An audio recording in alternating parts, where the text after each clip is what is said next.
Hey, this is g3ntlebreeze, and you're listening to Pixelated Audio.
All right, welcome back to Pixelated Audio, a podcast focusing on game audio, its history, and the people behind it. We're your hosts. I'm Brian, and this is Gene. Hey, everybody. Today, we're joined by a very special guest. This is g3ntlebreeze, or John, and we're going to be playing music from Castle in the Clouds, a hentai game. And that alone should be an interesting subject matter. So welcome to the show, John. Hey guys, yeah, thanks a lot for having me. I'm really excited to be here and talk about this stuff. Yeah, we're excited to have you. We've been listening to your music for quite a while now. It was introduced to us by a good friend of the show, Hammock, who does KVGM. He plays a lot of very, kind of jazzy, bluesy, mellow stuff, and he's brought you up a number of times. So we're like, you know what, this music's really great. It'd be really cool to have you on, talk about some of your stuff. And also just the interesting kind of niche that you found yourself in writing, music for a lot of adult games. And that alone is going to be something interesting to talk about. So before we get too deep, that track that we came in with was the title theme from Castle in the Clouds. And this, to me, was one of the reasons why we wanted to make sure we started with this, not only because it's the title theme, but also because it really pays a lot of homage, at least in my, mind's eye, the PC-88, PC-98, more adult kind of contemporary titles that were, done by Umemoto or whoever, and just has this really, kind of like smooth jazz, but also kind of like a little noir in there and a little mystery. I like it. Yeah, awesome. So that's the title theme. Is that Lily's theme? No. The title theme's sort of like, it's more of the slow-paced, almost sleepy, dreamlike track that opens up. Oh, okay. Yes. It introduces some of the melodic material, that one. Okay, totally. Yes, I know the one that you're talking about. Yeah. Well, I hope so, because you wrote it. And otherwise, we got the wrong person on the interview here. Yeah, no, totally. Sometimes it's just like when, especially like some of those soundtracks that I made, some of them were done so down to the wire. Some of them were done really just kind of fast and loose, and sometimes the titles that they end up with, I don't even remember, okay, that was this song that I was making and it ended up with this title, Right. Yeah, it was specifically some of those games like Castle in the Clouds and the previous ones that were kind of part of that series, like Midnight Castle Succubus and Tower and Sword of Succubus. Those ones were done just with not a ton of planning. It was more okay, let's make a ton of music really quick and then just get it out. I mean, we've heard this story from composers from the 80s all the way up till now. So you're not alone there, and the fact that getting something down last minute but still putting out something as quality as this is a testament to your abilities and your skills. So that's that's pretty awesome. And we're talking about it here today. So you clearly did something right. You mentioned Lily's theme. Why don't we jump straight into that? That's a really awesome piece of music. One of my favorites in the whole game. Oh, awesome. Yeah, that sounds great.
That was Lily's theme from Castle in the Clouds, composed by Gentle Breeze.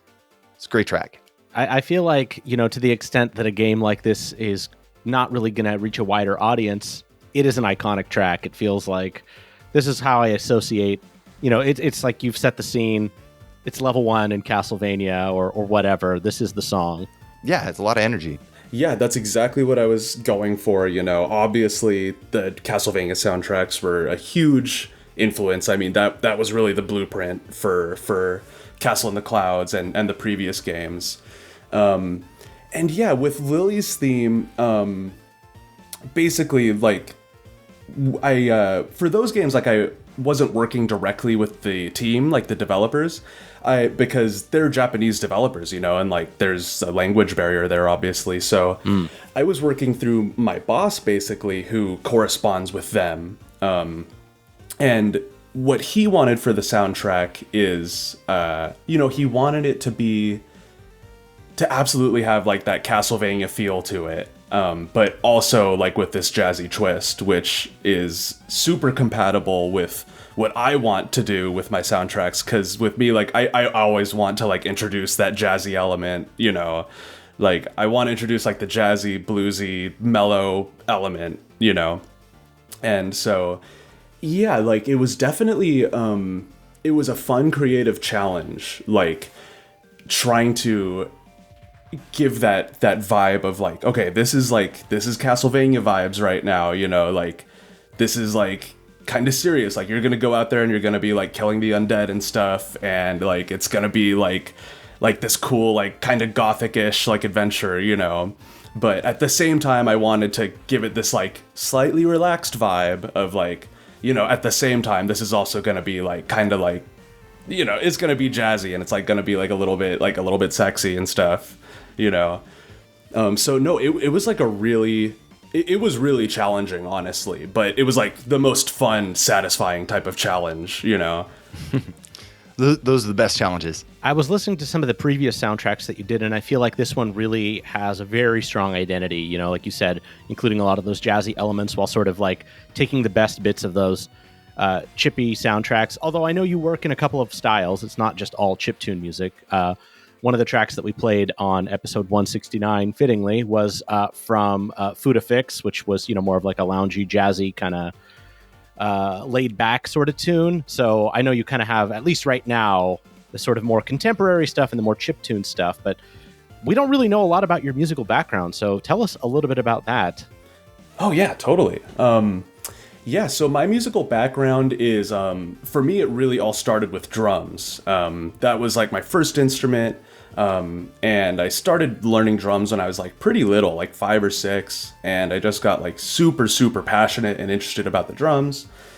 And then after like a few years of learning drums and stuff, like I started getting more interested in like making music on computers and stuff. And I mean, that makes it sound like I was some prodigy who was like able to like figure out like making computer music when I was little, and like no, like it was so bad. The music I was making then was so bad. It was mostly just like taking loops that like came with like software and just like arranging them in ways that I thought was funny. Like I remember the first one I got was called Magic's Music Maker, and it was this interesting software that I found my dad and I found at Best Buy, and like half the program was still in German, like it was untranslated. But like that was like my early like experimentation with like making music in a software. And then like a little while later, like my family like got a MacBook, and so I started messing around with GarageBand. And then after that, like in high school, I built my own PC, and so I finally got around to trying like FL Studio, and I got really into that for a while. And so that's kind of like the computer music side of like my development. And on the other side, like I was still playing drums the whole time, like throughout school and stuff, and also started getting into like guitar and bass and piano. And then like I was in jazz band throughout most of like my early education. And then after high school, I went to university to study jazz studies, so I was drumming there. And that was cool, but I dropped out after the first year, and I was like, I just want to try and like make music on my own, you know, like the school thing, just I didn't really feel like I was that into it, you know. Yeah. And so after that, then I really got into just like playing with a lot of bands. So I was just playing drums in like a bunch of bands, going on tour and stuff, and it was really fun. But after a while, I was like, you know, I really just want to focus on video game music, and basically that takes me to where I am now. Before we sort of go on with that, let's play another track. This is one that I really dig. It's called Water Cave. We'll come back and we'll kind of follow up on that. So this is Water Cave from the game Castle in the Clouds.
that was Water Cave from the game Castle in the Clouds. And man, we were sort of on the fence about this one at first because it's like a little bit more, like you come in with Lily's theme, super up tempo. This one's a lot more laid back. It's almost a little bit more tense. I really, really like that combination of the bass line, which is it almost a little out of tune with what's going on above it melodically. It's that sort of, classic game style composition. Level 2, it's time to stop goofing around, things are getting more difficult, but I love it. There were a few tracks that Gene and I were last night, we're trying to whittle it down because it's really hard. The soundtrack is so solid and we only have so much time on the show. So being judicial about what we can put in the show and what we can't was very challenging. Yeah. And there were so many that were like, really want to put this in, but what can we bump out? So I mean that's also just you could take that as a compliment because it was not easily taking some of these tracks out. We really liked it, and this water track is Water Cave is pretty incredible, and it does take a different vibe from the Lily scene that we played last. But again, I think it embodies a lot of like kind of the new direction you're going in the game. With like different environments and stuff, and kind of complements those environments as well. Yeah, it really is like an awesome thing to me. Like I really find it super fascinating how the songs I make came across in the finished products of those games, like Castle in the Clouds and the previous ones. Like I feel like everything came together in like such a cool way. And yeah, like that Water Cave track, like I love how that feels when you're in that level. But it's like so funny how like the process of making the songs, like you wouldn't think it would end up with that result just based off how it went, because like that track and most of the tracks for the game, I basically just made them totally isolated of context. The assignment was kind of like, just make a bunch of songs, make whatever you want, and then later, retroactively, we're going to fit them to the levels.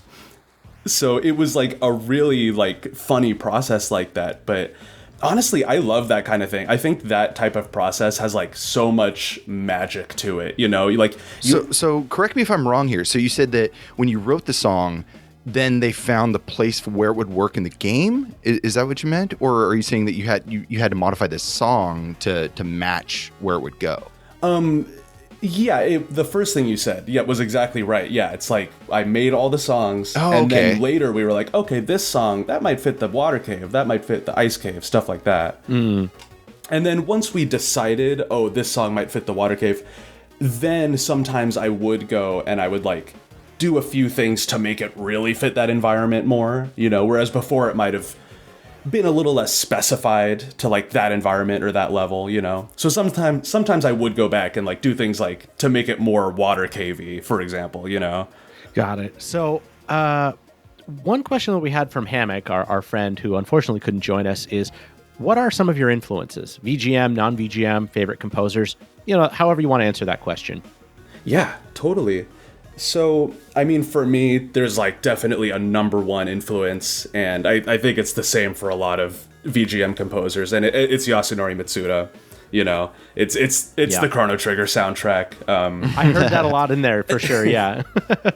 Yeah, totally. Like, I first found that game when I was like really little, and I just immediately knew like, oh, there's something different about this game. Like this is on a different level, and especially the music, And so ever since I was a really little kid, I was just so obsessed with that soundtrack, like before I even knew how to like get MP3s or like get access to like the soundtrack itself, I would just find like MIDIs of it, on fan sites, on like the old internet, and just like be playing the MIDIs on my computer, and I'd just be wondering like, oh, why does this sound different? Like, why doesn't this sound like the game?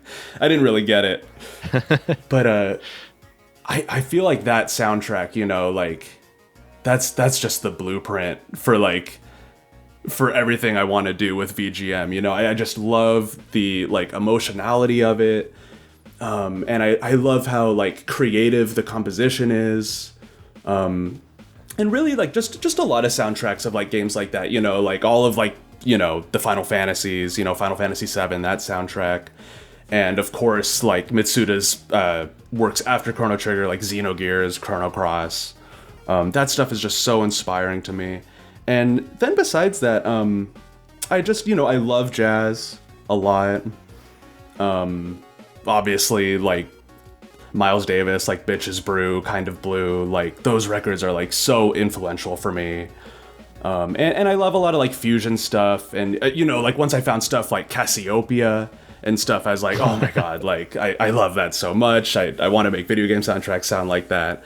Kind of reverse engineering, because so many people who wrote music for video games were inspired by that. Now it's kind of come full circle. But yeah, no, I totally, yeah, like all of my friends who are in VGM bands are like, oh, we're going to do a cover and it's going to sound just like Cassiopeia and T-Square. And I'm like, it already kind of does. Okay, you fine. You do know that like... I know, you're so right. It's so funny how it works like that. I'm going to jump into another track, but we're going to get into, I think, the question everybody's been waiting to hear the answer for. So here is Ghost Ship from the game Castle in the Clouds.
That was Ghost Ship from Castle in the Clouds, composed by Gentle Breeze. This one has a lot of energy, very proggy, very kind of Shovel Knight-y proggy at the same time, but I think it still has such a sweet vibe to it, and gives this... I wouldn't say that there's anything ghost-like about it, or even pirate-like, I guess, about it, but at the same time, it does have this kind of haunting, like, kind of undertone, so that kind of works out.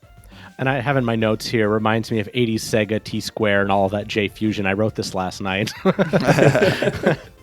That's perfect. But yeah, with that one, I think, I don't know how much it really ends up sounding like this, but I was definitely thinking of Picture of a Ghost Ship from, it's from Dracula X and Rondo of Blood. Oh, yeah.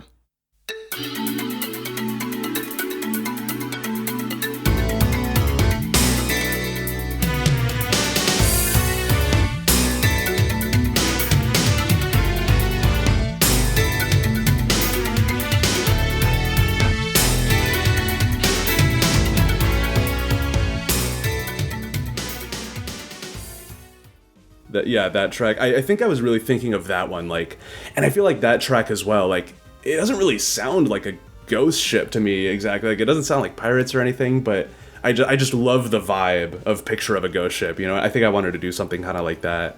So what are you doing next week? No, just kidding. Would love to have you back. No, it's funny. That's absolutely one of my favorite soundtracks for the Castlevania series, and that song in particular doesn't get enough love, but you know, it's so good. Yes, exactly. It's so good. Yeah. Yeah, and I specifically love the Rondo of Blood or was it the Dracula X version that I prefer? Dracula, well, whatever. I think it's the Rondo version that I prefer of that one, or I think so. But then there's other ones in like the Dracula X soundtrack that I prefer those versions, like Opus 13, like the Dracula X version of that one is so good. But that's a tangent. Oh God, it has those deep hits. Yes. I love it. Yeah. So, John, it's time. We got to jump into this question. How did you get involved in writing music for adult games? It's not something that, you know, you don't wake up and say, I want to be like Mitsuda, and then you're like, all right. But for porn games, you know, what happened there? Where did your life go wrong? I'm kidding. I know. That's hilarious, though. I mean, it's funny because on your website, like, it's like all the links are say not safe for work. Not safe for work. Like, so hard when I saw that. I know. Like, Jesus. I know. It's hilarious, honestly. So, really how it happened is like, as I started getting more serious about making video game music, I just was like, I think it really had to do with making demo reels of my work, basically.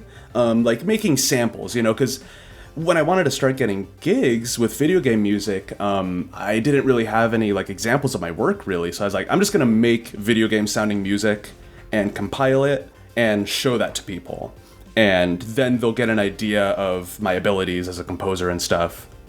And what I was realizing is like whenever I had to make music that was more like, oh, this might fit like a fantasy environment, like like this is like an orchestral thing, like this sounds very modern, this sounds very like it could be in I don't know, like the term I always use to conceptualize it is like this would be good for like some orc battle, some epic like high fantasy orc battle or something, and it's like some epic orchestral thing. Like whenever I had to make music with that kind of vibe, I was like, I'm not really as into that, you know, like I want to make stuff that's more mellow and jazzy and just stuff to me that's like really cool, like stuff that I find really cool. And to me, I looked at like hentai games and stuff and I was like, oh well, those soundtracks, like that's exactly the kind of stuff I want to make. Like I want to make stuff that's really cool and jazzy and like laid back. And so I was like, well, if I could just like start making music for hentai games, like I'd be able to just make the kind of music that like I love to make, you know? And basically after that point, I was like, okay, I'm gonna try and like break into that scene. And it took a long time of just kind of like posting my stuff around, posting demo reels and stuff. And nothing ever really happened, you know? And there were a lot of things that just didn't work out, you know? Like I would talk to a developer for a little bit and maybe do a little bit of work for them, but then, you know, maybe they would just disappear or just the project wouldn't work out. There's tons of stuff like that.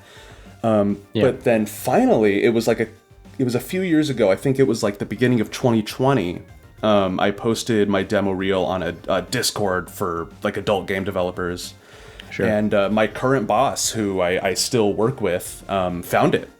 He found my demo reel and said he liked it. And like from there, like that's where I've gotten basically like all of my soundtrack opportunities from, was basically through that meeting. And I love it. Like oh my god, I love it so much. I love making hentai game soundtracks so much. I just think it's the best, you know, like, because for me, like, I just want to make like a ton of music and release a ton of soundtracks, you know, and I want to make big soundtracks too, like with lots of songs on them. And with making music for hentai games, like, there's so much opportunity to like do exactly that, you know? And so I love it.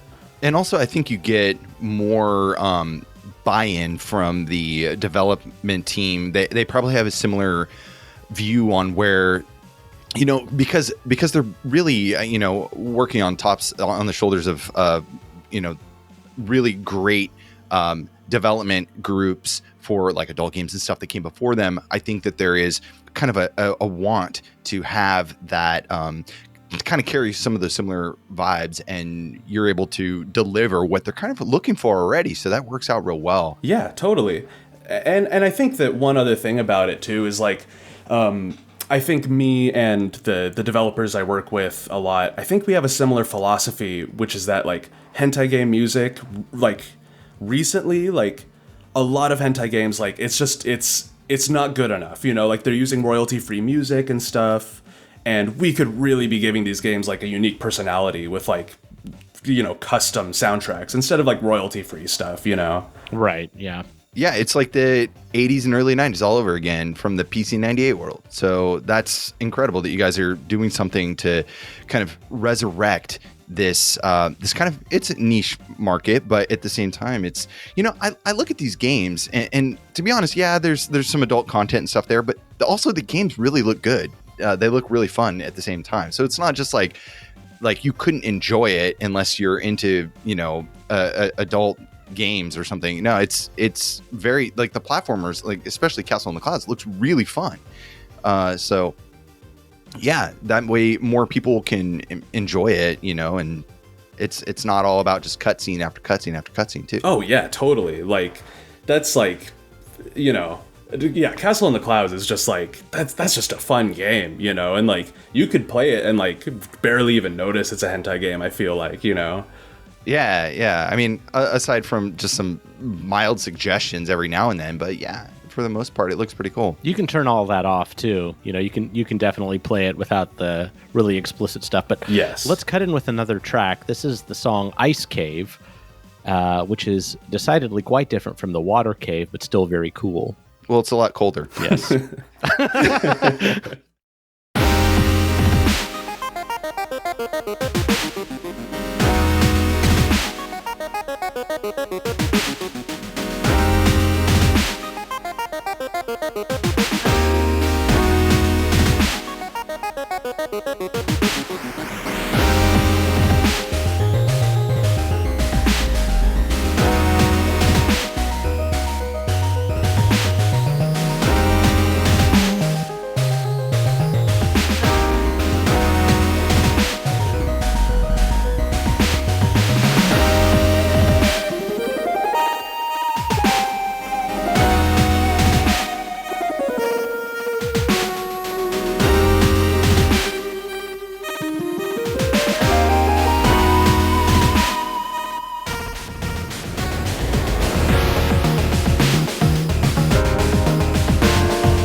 All right, that was Ice Cave from the game Castle in the Clouds, and man, I like the first, just every time I hear the first few seconds of this one, it really just like, I just want to like chill out and listen to it all day. It's so good. Oh, thank you. A lot of ice puns for whatever reason, accidentally. But yeah, to kind of go back to what we were talking about before the break, I do think, we on this show, seriously or not, we do have a lot of games that we've covered that have adult, or, we've covered a lot of adult games that have just really amazing music. And I put this list together almost as a bit of a joke, but, these are real people that are making the music. We've got Naotoshi Nishino, Hiroaki Sano, Ryu Umamoto, the list goes on, but we kind of joke like, oh man, it's a porn game. How much effort could people possibly want to put into this? But it's really nice to meet the people that are doing this work and to know that they really do care about it, even though it's kind of so easy to dismiss. The other end of that, though, is that as much as in the Western side of the world, we kind of say, oh, it's a porn video game. Like how much effort could you put in? That's not really the case in Japan. No. These kind of things are taken a lot more seriously and they're a lot more acceptable. It's not really, there's clearly like adult gaming sections and stuff, but some of these games I would even say are not really, probably wouldn't even be listed in those sections because it's actually more gameplay than anything else. So yeah, it kind of depends on where you are. So I think that the amount of effort and stuff that goes in, I think it's attributed to the area and the region that you're in and what's acceptable and what's not. But I think that it's becoming more acceptable here. There's wider audience. There's older gamers, people that are our age that are adults and stuff now that it's not just games aren't just for kids anymore. So there's a big wide range of kind of talent and also audience. It's a lot bigger I think here in the West as well. Yeah, totally. And just seeing like the work that the developers that I work with do, there's just so much artistry to it, there's just so much being expressed with like the art and like down to like the background art, like, and the character art and stuff. Like, it's just so much of it is just like so beautiful, and there's just like so much like heart being poured into it and stuff. And yeah, like some of these games, I just feel like they're so artistically compelling, and yeah, there's the H content in them as well. And yeah, but like it definitely does not undermine like just the beautiful amounts of like heart that's poured into it, Yeah, and again, going back to kind of the regional or just differences, for cultural differences. I do wish it were a little more acceptable. That it wasn't as much of a taboo here. That it was kind of open to a wider audience, because again, this music is now, because the game is labeled adult, now it's kind of already pigeoned itself into like a smaller niche, bucket. Yeah. But without you releasing this on YouTube and Bandcamp and stuff like that, it would not be as easily accessible. But I think that at least now there's an easy way to consume it, an easy way to listen and enjoy it. So that's good. Anyways, let's get into one of the other tracks that we just really love, which is the desert tracks. And we had two on here. We had to kind of narrow it down to the favorite of the two, which is still just kind of barely, a debate. just barely, just barely. This is the dunes area of the desert. So let's take a listen. We'll be right back.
All right, so that was Desert, quote unquote, in the dunes or dunes, the first area of the desert, I believe. And this is a great track. We wanted both in here, but this one, I'm glad we chose it because it does have like this cool Gerudo Valley vibe, but also like this kind of Eastern influence, which salsa, is pretty rad. you know. Yeah, really cool. And, you know, just to kind of get back to an earlier point, you know, for these, and I've coined the term here, hornyvanias, right? You know, we're combining two things, right?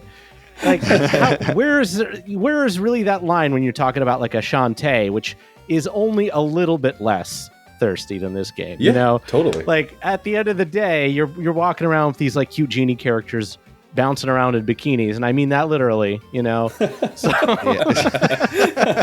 it's not that different, you know. And I get why, you know, you're not going to get as many people, but I feel when I listen to this music, I feel the same kind of vibes as when I listen to those soundtracks, which is a compliment because Vert is amazing.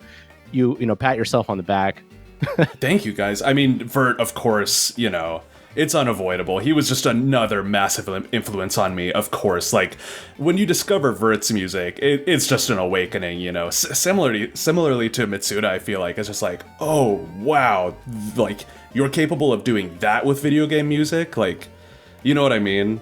Yeah. Oh, totally. And it's a spider web of you know, on other people's ideas and concepts and changing it slightly. And this is just another iteration or another take, your personal kind of 2 cents on certain sounds and style and stuff. And again, there's this big cobweb of influence, the sphere of influence, and it just makes this kind of return. And I think that's so awesome, and there's a reason why we're talking about it right now, because it's really good stuff. It's really good music. Thank you. And specifically with the Desert Dunes track, that one, I forget what time signature and exactly, but it's either 5 or 7. I can't remember exactly, but that track, like, I love odd time signatures so much, and I really want to introduce like a lot more like weird time signatures and time signature changes and stuff into like the soundtracks that I make, and I even with the Foodafix soundtrack, I think that like the main track that plays when you enter like an H scene, I think that one's in 7, which I remember at the time I was like, oh, that's a really cool idea. Like the song that you're going to hear a lot in the game, like maybe the most in the game, for that to like not be in 4/4. I just thought that was like super exciting, you know? That's awesome. So Castle in the Clouds, we haven't really talked too much about the game, but let's bring up the developer, because this is one that we haven't really talked about. We haven't talked about it at all on the show before. It's Pixel-Teishoku.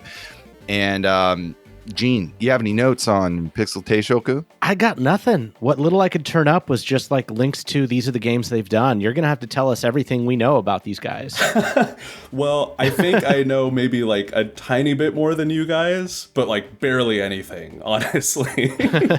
No, like that's pretty much what I know is like just links to their games from Google. So all I know is that my boss, the publisher I work with, Critical Bliss, that's the publisher that I work with primarily. That was the other name we had, yeah. Okay, yeah. So, you know, like that's an American publisher, so there's no language barrier there. So, yeah, I would talk to my boss about their games and what they needed for the soundtracks, and then he would interface with them. And yeah, all I really know is that I think he approached them and said like, hey, these games like aren't on Steam, you know, like I want to help you guys get these games on Steam, and let's like replace the royalty-free music. So that's really all I know about the process, I think. So there was royalty-free music in most of these games, and you guys just went through it and redid it? Is that how that's exactly the connection right. works? Yeah, the soundtracks were 100% royalty-free music, and we just went through and we're like, okay, yeah, this royalty-free track, let's replace it with this track, and so on and so on. And what did the dev team think about that? Like, what were their thoughts? Because essentially they were just getting stuff for free anyway. So yeah, totally. I don't really know what their thoughts were on it, but they were definitely down for the idea. Yeah, I'm not really sure. That's pretty incredible. And this is a Japanese development company. Yes. So coming, a Japanese developer and having an American composer do the soundtrack, that's got to be a first, or at least a rarity that you don't see too often. Yeah, absolutely. And it's funny. I remember within the last few years, there was a point where I was kind of fantasizing about oh man, what if I moved to Japan, and what if I got a job at I think it was Alice Soft or something, and they're a famous H game developer in Japan.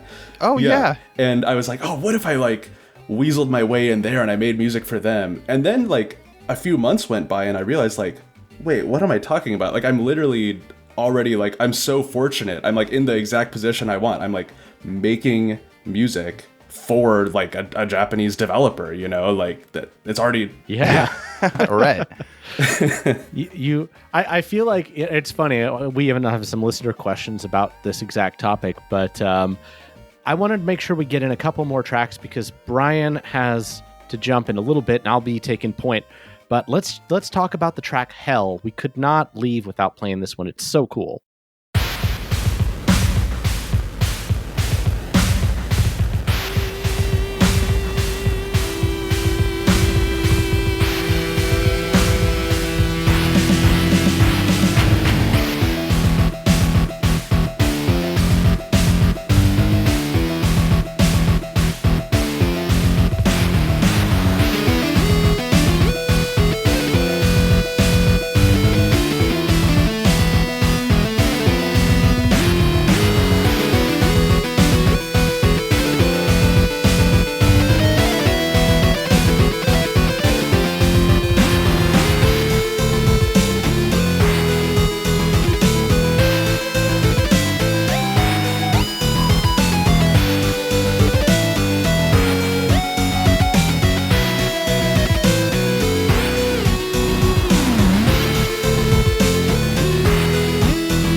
That was Hell from Castle in the Clouds, composed by Gentle Breeze.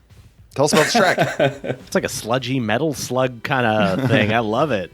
Yeah, exactly. So for this one, I mean, the thought process was just wouldn't it be crazy if I made kind of a 16-bit-ish metal, sludge metal track basically. And I think part of the inspiration for this track comes from I love doom metal and sludge metal and stuff. It really comes from one of my best friends, that's his favorite genre. And so for a few years, back in 2018-ish, we had a doom metal band together, and we released a whole album and stuff. And I think for this track, it was kind of me saying I want to take some of that vibe that we were working on with that band and put it into a 16-bit sound. Well, it turned out great. So it did, and this is kind of a little bit pointing to that, but I know we're not going to play much from anything else, but you do have stuff in other styles. So what software and tools do you use to write your music? I guess in particular for this soundtrack, but just in general as well. Yeah, so what I always use is Logic Pro. That's what I've been using for like years and years at this point. And for this soundtrack, like if there was ever anything that was like just like chiptune sounds, like the classic chiptune sounds, I was usually using I think it's the YMCK Magical 8-bit plug. It's like just a super popular free 8-bit plugin. But for Castle in the Clouds specifically, a lot of it was me taking samples from like various sound banks. Like I think usually it was like Roland sound banks, because I have like these Roland Cloud plugins that are like, they reproduce like sound banks they did from the 90s. Like, and I would usually take samples from those and just run them through bit crushers. And I would do a few other things to them usually to make them sound like more of the era, like of the 16-bit era. Like I would, like sometimes I would just like isolate the samples from the sound banks. So that there's not any variation in it. So like there's no like velocity variation, like it's just one sample, and I would usually shorten it too. So like that there's not like a long tail on it.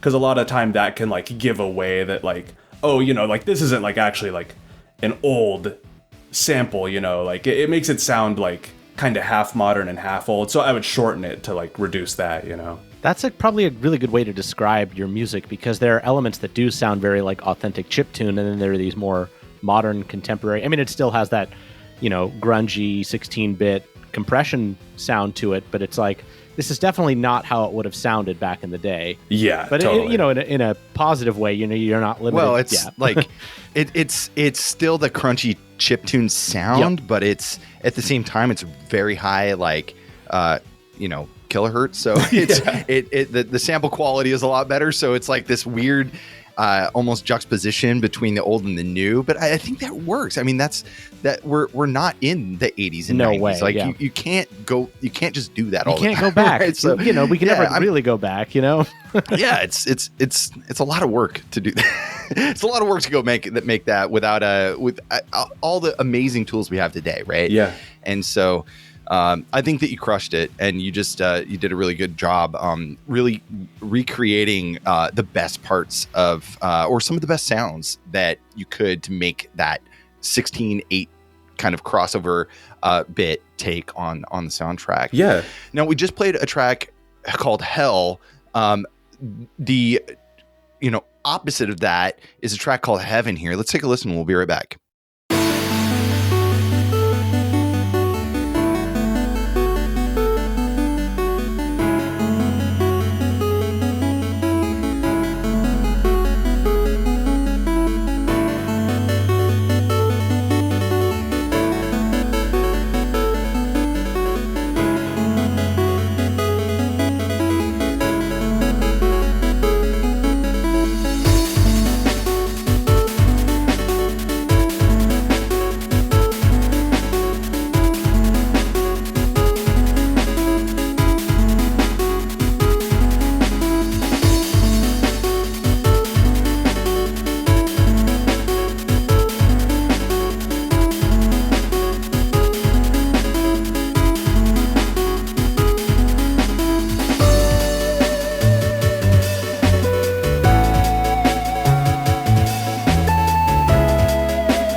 All right, that was the track Heaven from the game Castle in the Clouds. And heaven, right? It's this big, open, spacious, beautiful track. It reminds me a little bit of Flashy Goodness. I don't know if you've heard some of their music, but that kind of just like really bright, resplendent sort of chip music. I love it. Oh man, you're right on the money.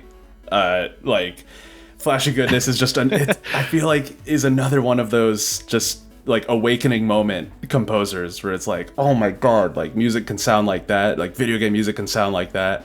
Yeah, Flashy was another one of those for me. And with this track, yes, I was specifically thinking of Flashy Goodness. You know, I think that the fact that it was a Heaven track, you know, is for the Heaven level. I'm pretty sure Tower of Heaven, right? Exactly. You know? I immediately started thinking Tower of Heaven, and you know, like the title theme of Tower of Heaven has always been one of those benchmark tracks for me, where it's like, oh man, if I could compose something that sounded like that would just be amazing, you know? Oh yeah, you're in good company. And I mean, we obviously listen to a lot of VGM here, so we're not just pulling these references out like completely out of thin air. Like we just, you know, part of our job. I mean, this is episode 181. We have spent a lot of time listening to so much great VGM that it's like, oh, are you kind of pulling from that? And it's kind of nice to hear. But you know, I know if you can even get anywhere close to that, you're in good company for sure. Flashy Goodness, Verd, all these folks are just, you know, amazing composers. Yeah. I did want to leave some time here for some listener questions just before this show, because, you know, there's a little bit of a titillating aspect to writing music for H games. So I had some friends that were really excited about asking some questions. So this is from Ben Vizzini, who I'm helping produce an album of sex music about. It's a long story. Wow. Check that out, Ben SFW. Should be coming out in a couple of months. I'm behind the scenes, but now my name's attached to it, so there's no point in hiding it. So he asks, do you need to see the naughty scenes ahead of time in order to compose for them, or what? Yeah, well, that's a great question. Like, a lot of the times I don't, just because they're not ready yet. And yeah, just a lot of the soundtracks work out that way, where it's like, we want the soundtrack now, we want to get that out of the way, but it's going to take a long time before all the art is ready, and yeah, all the scenes are like actually viewable, you know? So honestly, a lot of the time I don't see them in advance. I usually just read like a description of the scene, like a text description of it or something. Mm-hmm. But I mean, definitely my approach is like, the most reference materials I can get before I start writing the track, the better. You know, that's just all inspiration, you know? Yeah. So yeah, if I could see like the naughty scene beforehand, like, hey, that's inspiration for the track, you know? So like, ideally, I would want to see that beforehand, you know?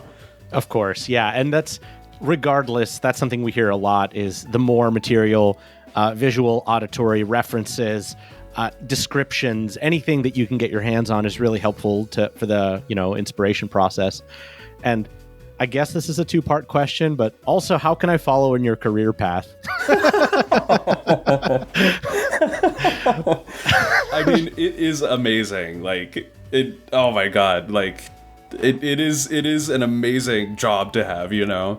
And yeah, what I would say for that is, you know, the only way I really know how to make it happen is the way that it ended up happening for me. So I would just say, put together a demo reel, you know? Mm-hmm. And for me, it didn't even have to, mine didn't even have gameplay footage in it yet, because like, I just hadn't really worked on enough games yet. So it was just the songs on their own. I made a little visualizer in the background. It was like just like a colorful little visualizer. Sure. It was nothing crazy. It didn't look awesome. But yeah, and just find communities of people, you know, and that part can take a lot of digging. Sometimes, yeah. Like just a lot of digging to eventually find it. But yeah, find a community of developers, and like if you post your stuff, like, or reach out to people who are making games, like it surprised me so many times where it's like, oh, I didn't think this guy would be down to have me make music for his game at all, but like he was totally down, you know? Yeah. That's interesting. And I mean, I guess it's not surprising that there is a developer community out there for this exact material, but at the same time, it's not exactly something you'd stumble across by accident. Largely, anyway. Yeah. At least I don't imagine so. I mean, you said it took you a lot of digging, so I figured it's kind of a little bit on the more quiet end of things, even on the Discord channels and things. Yeah, no, totally. But that's the place to do it. I feel like it is the Discord servers, you know. If you can just for sure, find the Discord servers, like that's the place to look for that. Absolutely. So the next question is from Carrie, and she asks, how much do you take the subject matter into account before composing? You can answer that one as broadly or as narrowly as you feel is appropriate. Oh yeah, totally. Well, on one hand, I take it completely seriously. Like I take it completely into account, you know, like the subject matter, like I want that to like inform the music 100%, like to the highest level, you know. Sure. But on the other hand, there is this additional thing that I have in mind when I'm making video game soundtracks, which is I always want it to stand on its own really well, you know. That's the biggest thing for me is like I want my soundtracks to be like they would be fun to listen to just on Spotify or on a CD or something, you know, without the context of the game there. I always want them to have just like a very musical quality, you know, like rather than like a, you know, like a functional thing, you know? Sure. Yeah, so, but no, the subject matters like a ton. Like if I have like the description of the scene that it's fitting and like the characters and stuff in it, like if I'm making like a song for a character, like a character theme, like I want that character to be like totally like encapsulated in the song, you know? No, and that makes perfect sense. And to be honest, you know, just to editorialize, I think you've achieved it. I've listened to this soundtrack plenty in the background. I don't particularly seek out H games or anything like that, but I think if you kind of separate it from the subject matter, it is a great soundtrack. I mean, it's a shame we can only have a small selection, but definitely, folks, if you're liking what you've heard, check out more. We will provide all those links. But let me get on to the last listener question that we have. And this is, I think, a bit of a tongue-in-cheek one, but where do you draw the line in terms of projects you won't take? Yep, that's a good question, too. Because, you know, you're already like, you know, making H games. It's like, yeah. That was from Joe, just to clarify. Yeah, go on, yeah. At this point, I have not encountered a project where I was like, oh, whoa, like, that's the subject matter you want to deal with, you know? Like, I haven't encountered anything where I was like, oh man, like that's crazy, like that's too much. Like, on the whole, I feel like the developers that I've talked to and ran into, like, you know, like, yeah, no, they don't want to do anything like super like offensive or anything like that, you know? So Sure. I think if the line did, like if something did appear somewhere along the way and I was like, oh, like that's too much, you know, like I would know it, you know, but I haven't encountered anything like that yet, really, you know? Yeah, that's fair. Yeah, I mean, it wasn't necessarily meant to put you on the spot or be like a gotcha sort of question, but it's, you know, it's kind of like a, you know, most of us are sitting over here sort of like, I wonder what it's like over there. So this is kind of our chance to ask about it. Yeah. I mean, one of the really, you know, and at the end of this show, I'm going to have a sort of a little bit of a recap because we have become, in some sense, porn VGM historians in a way, because we have covered quite a substantial amount of it over the years on our show. So it's like, you know, most of those are Japanese developers, so we really don't have the opportunity to speak with them and really ask these questions. And again, it's not a titillation thing. It's just literally like, you know, you just don't hear about it so much. That's you know, it's really fascinating to hear your answers to these questions.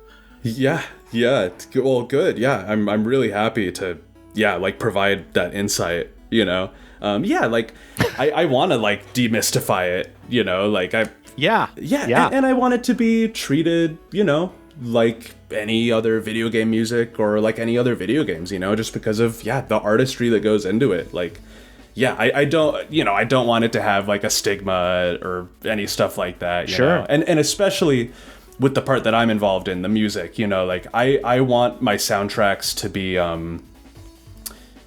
you know, like, I don't want it to have, like, any amount of, like, oh, you know, it's just a hentai soundtrack, you know? Like, I want it to be, like, a sick soundtrack, you know? Like, regardless of the content of the game, you know? Yeah, and I just have to say, like, I take a habit of usually when I find an artist, I kind of listen back through their work, and, like, by the time you get to this soundtrack, you start to hear a lot of really awesome development to the point where I'm really excited about whatever the next soundtracks you put out are. I mean, this one is great. I can't wait to hear the next one. And we'll actually talk about plugs at the very end, but I wanted to jump in with this next track, which is Final Area. And then we'll have a little bit of time to talk. We're nearing the end of the show. So let's play that, and then we'll come right back.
That was Final Area from the game Castle in the Clouds. And this one, to me, you have arrived at Dracula's castle 100%. You know, this is like that iconic, the final battle, not quite, you know, it's obviously not the boss theme, but it's the drawbridge has come down and you've come to kick some ass. Yeah, I feel like with this one, since it's like, yeah, you've arrived at Dracula's castle, it's the end of the game, I feel like that's the time where, as a composer, it's like, let's just get crazy. Pull out all the stops. Yeah, exactly. Yeah. It's like it's kind of like any musical idea goes as long as it's like really balls to the wall, you know? So like there could be crazy like synth solos, guitar solos, and like super active like drums and bass lines and stuff, and it can just get like super funky, and it fits, you know, it fits like, oh, you're nearing the end of the game, so like the music is just, it's getting crazy, you know, and I love that feeling, like when you get to the end of a game, you know? Yeah. And, you know, one thing I really just has sort of hit me, you know, throughout this entire interview is I really love how much joy, you know, just working on this stuff does, you know, it's I didn't really know what to expect when we were talking to you in terms of, you know, oh, it's just another job, or like you'd be kind of like embarrassed about it, but you like it genuinely makes me happy to hear how happy this work makes you, and I love that. You know, I love when we have composers on that can just talk very earnestly and just like be excited about the work they're doing. It really shows in the music that you make. Like, I can tell how much you're putting into the soundtrack. It just sounds so good. Oh, thank you so much. Yeah. No, yeah, it's something that I'm just so excited about. And it's endlessly exciting. Yeah. Now we're here close to the end of the show, and I wanted to give you a couple of choices. We don't have time to play all of the boss themes. You've got a boss 1, boss 2, succubus boss, final boss. Let's play 2 of those. Which 2 would you recommend of the 4? I think maybe I'd go with boss 2 and final boss. Let's do that. Yeah. Sweet. All right. So then we'll start off with boss 2, and then we'll come back and talk about that a little bit, and then go to final boss. And then we'll do some plugs. So coming up next is Boss 2.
All right, that was the track Boss 2 from the game Castle in the Clouds, composed by Gentle Breeze. And obviously, you were the one who picked these 2, so tell us why you wanted to highlight Boss 2. I don't have a good answer.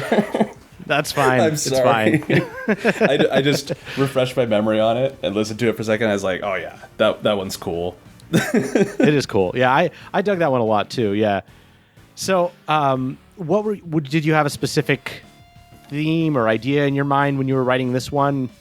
With boss music, like for me, I think it usually just comes down to like, what's like a satisfying rhythm that I have in my head that we could like kind of structure this around? Because yeah, I feel like usually with boss music, like if there's like a compelling rhythm to it, that's kind of all you need. And like the harmony is like, it can be whatever. The harmony can be anything you want and it'll sound cool, as long as you have a really compelling rhythm there. So I think with boss themes, like I always start with the drum part. And just like if the drum part has like a good tense energy to it, then I think you'll be good to go. Yeah, no, that makes sense. I've noticed that's kind of like a very, very classic VGM composition trick. You know, you going back to like Konami soundtracks and whatnot. You just have like crazy aggressive drum beats, and it almost doesn't matter what's going on top. It's just like, especially when you're playing the game, it gets a little bit hectic and manic. So yeah, exactly. So let's jump into our second to last, and then we'll close out our show. But this is the final boss theme, and then we'll come right back.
All right, that was the final boss theme from the game Castle in the Clouds, composed by Gentle Breeze. And I actually played this one by mistake earlier, and I was starting to talk about it, but now we're talking about it for real. I love this track. It's got this very cool, like, a liquid drum and bass sort of sound. It's a little bit more relaxed than the previous boss theme, but it is still very high energy. Thoughts about this one? Yeah, so I think it's apt that you said it was more relaxed than the last one, because whenever I'm writing boss music or anything that's like for an action sequence of some kind, you know, anything that is supposed to be like threatening and like actiony, I always have a tendency to make it way too chill. And I would say out of all the feedback I've ever received on my music from a client, it is always, it's too chill. Like, why is it so relaxing? The boss themes or just music in general?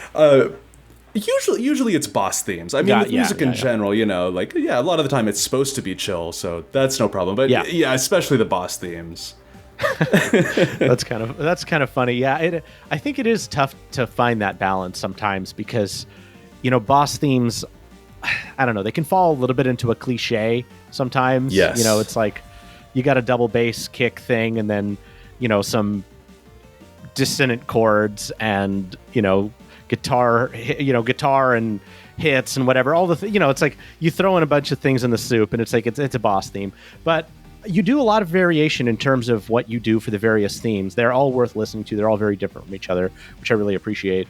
Yeah, and no, I think you're totally right, though. Like, boss music, I think it's just, it can be so formulaic, you know, like, there is a formula for it, like, that's undeniable. Like, it's there's a blueprint there, and that's something for me that I'm really interested in artistically, is coming up with music that, like, conventionally, like, almost doesn't work for the scene. I think that's where things can get really interesting and juicy, is when you make music and it's like, on paper, like, oh no, that music doesn't work for this scene, you know? And that contrast, that like subversion of expectations, if it's done right, like, that can just create scenes that are so compelling, you know? Yeah. And I've listened to this soundtrack all the way through. I don't think there are really any tracks that I tend to skip, even the boss themes, which, you know, again, pat yourself on the back, because I find when I listen to a game soundtrack, I often find myself hitting next or, you know, fast forward a little bit when I get to those, because of exactly what you said. It's very easy for them to fall into a trap and not really be that enjoyable. But, you know, it's good that you put that same level of care even in those as well. That's what I always do, too. Yeah, I usually skip past the boss and battle themes. And I think, it's the really great soundtracks where you don't need to skip those. Like, I feel like a game like Chrono Trigger or something, you know, like, those boss themes are so good. It's like, you gotta listen to those. They're awesome. Yeah, I mean, I hate to fall into that cliche and admit this, but, you know, there's been very few games that in my mind have, if you taken as a whole, have really surpassed Chrono Trigger. I mean, there's a lot of great games with wonderful soundtracks, but as a complete work, there's almost no filler in that whole soundtrack. And, you know, we could go all day about how great of a soundtrack Chrono Trigger is. We're not here to talk about that, but I do want to say, John, Gentle Breeze, it's been such a pleasure having you on the show. Tell us about any plugs, any upcoming projects, any final thoughts, anything you want to talk about. Yeah, absolutely. So the one thing I really want to say is I have so much music that I'm so excited to share.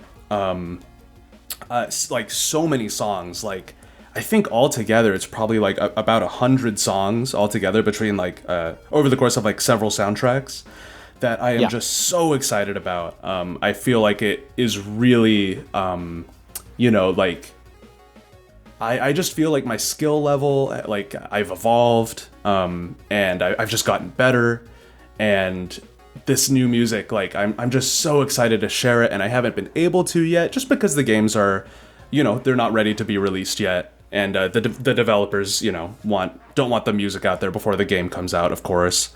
Of course, yeah, it makes perfect sense. But yeah, like, you know, without giving away too many details, do you have a sense of I guess for our listeners, when those would be available for listening to on Bandcamp or on Spotify. Are we talking 6 months, a year? Any ideas? Yeah, so one of them I think will be coming out within, I think it's supposed to come out like around September, this coming September.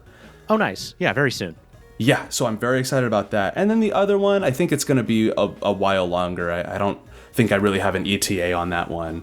But they will be coming out eventually, and I'm just so excited to share that with everybody. And I have some, like, a few people who I've met on Twitter who are fans of my music, and they keep asking, like, when is there going to be new music? And I feel so blessed that, like, there's people who are, like, excited to, like, hear my new music. But I also feel so sad just constantly having to be like, I can't release it yet. You know, it always makes me so sad. So I know.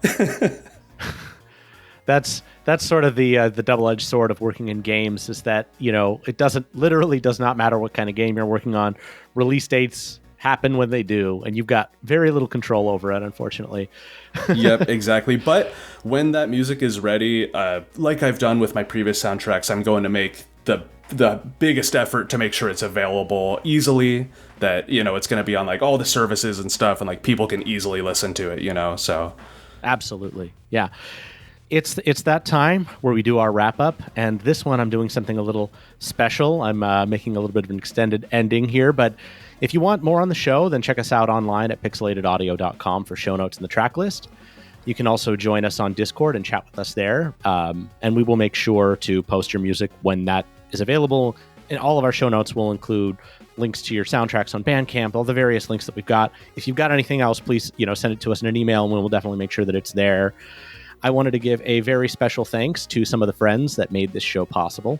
Hammock at KVGM, who we mentioned, over in Aqua City Island, who introduced us to your music because he dives deep in the depths of all of those H games, which, you know, we dabble. We're not quite to that level, but he is a connoisseur of the smooth jams and the adult VGM. Xerxes from Hardcore Gaming 101, a fellow podcaster and traveler. If you've ever listened to them, they're wonderful, but they often end their shows with some great adult VGM. This one's sorry, buddy, but this one's for you, Austin Green of the band WASD, who we had on a few episodes back. He's the organizer of Dwelling of Duels, and I talked his ear off about adult game VGM over at VGM Con a few months back, so now he's sort of become a patron saint of this stuff. And of course, Craig the Walrus Stadler, who made an appearance on episode 169, where we played your music. I couldn't have done it without all of their help. And if you'd like to hear about some of the adult video game soundtracks we've done in the past, you can check out some of our past episodes. This list is going to go quick. Going back to episode 47, Ground Seed, amazing. 66, Hold Chaser with Masahiro Kajihara. 119, Eve Burst Error. 146, Heart Heat Girls. 165, Mime, and of course 169, Expansion Pack Triple X, adult video game music with Hammock. That's my entire spiel. I want to say thanks again for joining us, John.